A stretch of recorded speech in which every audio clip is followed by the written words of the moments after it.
Hey there, cats and kitties. I am the Blues Man, Johnny Blues, and with this video, I'd like to discuss my thoughts on episode 3 of the anime series Coppelion. Another really good episode this time out. We're pretty much picking up right where we left off, with Ibarra, Aoi, and Taiko trying to go after this person, this mystery person who has been making these deliveries in this contaminated zone. And, that's some pretty big doings when they uncover who this guy ends up being. Professor Shiba, who was an integral piece of the puzzle, who created the reactor or the equipment or what have you that caused the accident, that basically nullified life and living capability in the entirety of this city. It is just insane when we reach that revelation.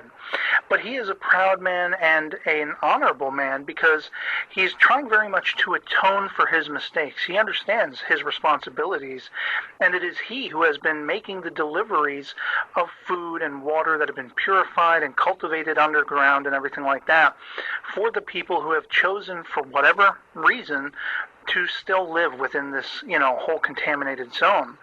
And basically it comes to a head when they find out that this elderly woman, Granny Ayame, has gone missing. They've basically been able to find a couple of the other people in the area that this professor knows about. And those are people who have either been rescued or, like in the last episode, have sadly passed away before their time because of, the resultant circumstances and everything like that.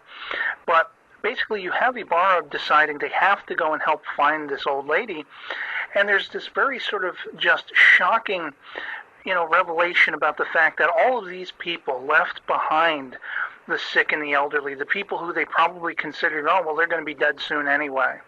But as we see, when this granny is actually found later on, she's a pretty tough old broad, I have to admit.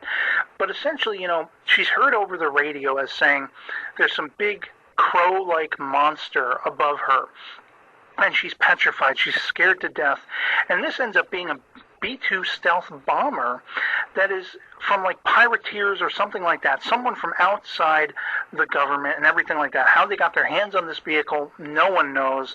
What they're doing there, no one is especially sure of.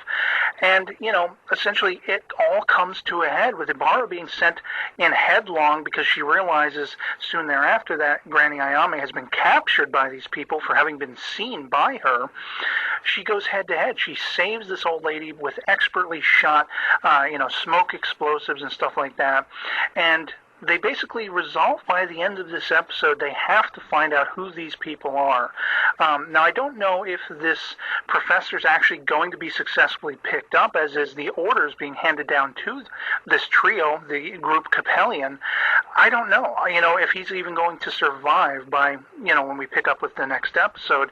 But it was just absolutely compelling to see Ibarra save this old lady, and the old lady kind of reaming out this professor like, oh, well, it's about time you showed up and everything like that, because of course they were running behind with more of these pockets of just immense radiation pouring out unexplainably in this area. And it makes me wonder if there are people maybe still existing within this area that are, promoting more of it and keeping it going for some ill-gotten purpose. I don't know. I'm waiting to uncover the secrets behind what started this all and how it is still going. And I just thought it was really heartening to see these three girls, especially Ibarra, sort of associating with her own existence this city. She says, that her mother is science, but very much if you wanted to give her a father, it would be the disaster that was born out of that science. And it's just really compelling. They decide they need projectile weapons, and one of the girls picks up an RPG, a missile launcher, or as they call it, a hand arrow, which shoots these missiles and such like that. And it looks like, per the preview for the next episode, things are going to get action-packed. I'm loving this series as yet. I'd love to hear from you guys in the comments below what you thought of this episode, the third episode of Coppelion, if you've seen it. Otherwise, I highly recommend checking it out. And I'll catch you later. Peace.